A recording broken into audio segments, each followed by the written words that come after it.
Happy Monday, everybody. Today we are having a bit of a Railside chat and a layout update.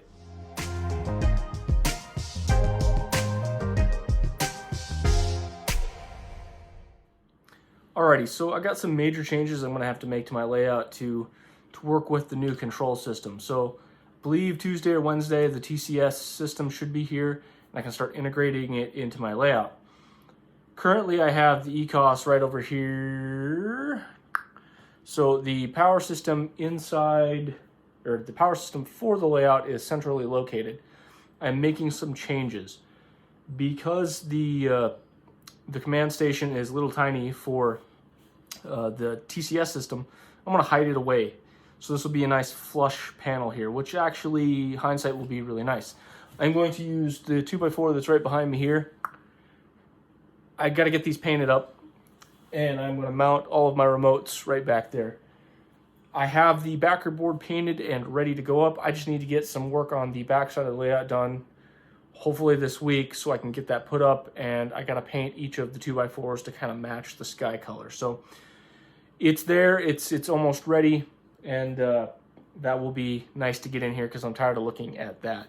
Also, hopefully I can get my big hand-drawn picture that I've got hung up above this. So that should be a nice little addition because I have had that at my dad's house for 20 plus years now.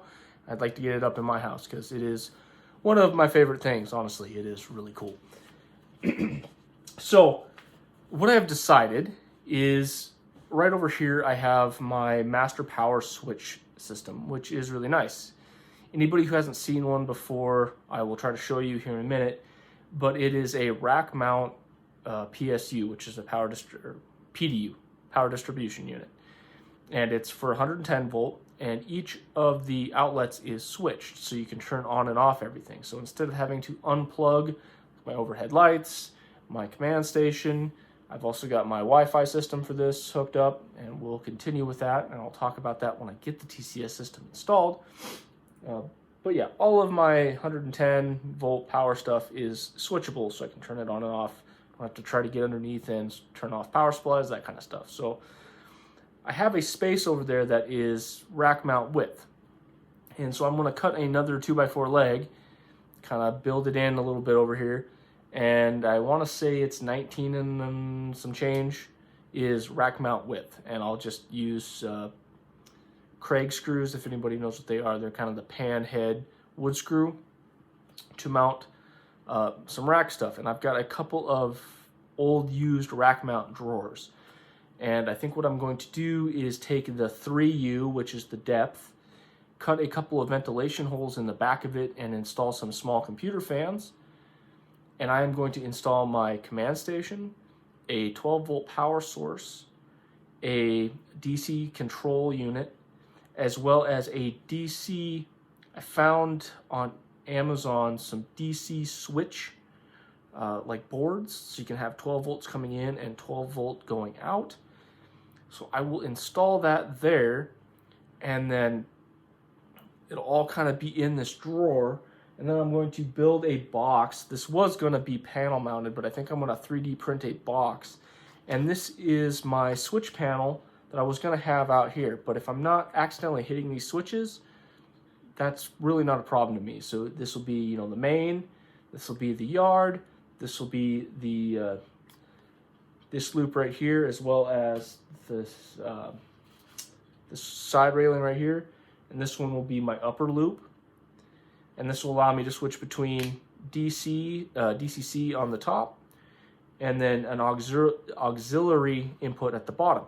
So I can either run it on a DC controller, or should I want to test another DCC system, I can plug right into I'm going to make barrel connectors that I can hook up my secondary units into. Kind of like banana plugs, I guess, is a better thing. So I could either use the wires to screw in or use a banana plug to pop in and power the system. So I could switch between maybe running a DC train up top, like a little Bachmann steam engine or something like that for kind of a short line thing, or I could run it on a totally separate DCC system, or any of these particular areas I could swap back and forth. So, and then this one over here is going to be for my upper level for my pulling power test. This is going to be a 2 exactly 2% grade on the backside here, and then I can load on this corner. So I can run the train, it'll go around the corner and start running up the hill. I might also mess with possibly putting some sensors at the beginning and end and do like a point-to-point Amtrak system or something, just to kind of run back and forth, just for maybe a project. And maybe it is time to bring up a project. I am starting to learn Python, and mainly because I want to learn to do Jython and do a little bit of programming for LCC systems. Since I'm buying the TCS into that ecosystem, they're ready to go for the LCC system. And it's going to take me some time unless I can get some community help, but I have an idea. I've been thinking about this long before DIY and Digital kind of did a video similar to this, so parallel thinking, whatever. But I standardized all of the decoders on my layout, and I have a drastically different use case for this stuff, because the time it takes to speed match all of your locomotives it's a big amount of time, and it can be a little bit frustrating. And so I've devised this idea of an automatic speed matching system where you would run a custom like a JavaScript inside a JMRI hooked up to your system. You would have light sensors, preferably on a loop. The more the better. You would run your train around the loop. Those sensors would pick up the speed and relay that back, because it's LCC system, to your system. So possibly JMRI could pick it up, or maybe it could actually be built into a script inside of the command station. But essentially, you would run the script that would start the locomotive not at speed step 1, but at CV value of 1, and work up all the way to 255. Figure out the exact speed for each one of those speed steps in forward and reverse, and then you would tell it you want the locomotive to run from 1 to 70 miles an hour, say if it is a freight locomotive, or 1 to 100 miles an hour, say it is an Amtrak locomotive. And as long as you're using 126 step speed steps, every speed step would be your mile per hour. And so if you did that for every one of your locomotives, and it's just an automatic script, they would be speed matched to one another. And you would know what CVs to put in there, or it could automatically write those CVs at the end. I'm not really sure if this is totally possible, but I want to try to get it, because I think it would be a really useful script in this case, or application at some point, for speed matching. Just have an automatic system for doing it using light sensors on a loop. Also, if you had more than 2 light sensors, say it was 4, all evenly spaced or whatever you figured, you could possibly get it to do acceleration rates too. So all of your acceleration rates, once your locomotives were speed matched, could be identical. So that would be a really cool use for this as well. So not sure if it's possible, but I'm starting to try and learn Python in a little bit of my free time, the little bit of it that there is. So maybe I could program this out. And I think if you just got a signal system that would work in those LCC ones, you could just use the light sensors as switches, read the times in between. You just keep telling it every time it goes past one of those light sensors to increase the speed step CV by 1. You could get all the values and you could calculate the times. So I'm pretty sure this is doable. But anyway, that is something that I am trying to get figured out in the future. But some of the layout update that I wanted to go over, because I got a little bit distracted there. I've got my big sheet of 16th inch cork in today. So I need to do a bunch of work back over here. I need to lay down. I have been ballasting. I've got half of my yard done and a bunch of track over here. I need to go around the back side of this and do a little bit of ballasting as well. So I'm going to pull my access panel out, and while I'm doing that, I'm going to get some painting and whatnot done. But while I'm back there, I'm going to lay this down, and you paint it with an asphalt color, and it really gives you a good good asphalt look. Like it does come out looking very realistic. So what I'm going to do, I'm going to have a layer underneath my building back over here as a parking area, as well as a base. I'm going to come around and put in my road through here. Not necessarily going to be perfectly scale. It's just going to be kind of somebody made a decent road that runs over to this station. It's not going to be anything super special, but got that in so I can get that project started. Couple of things I wanted to show you. I fixed my static grass system, so I am laying down some grass. And if we pull the iPad off here, so I can get this in screen, I'm getting some decent results on the grass there. So I'm pretty happy with that. I also have brought in a bunch of new rolling stock and locomotives.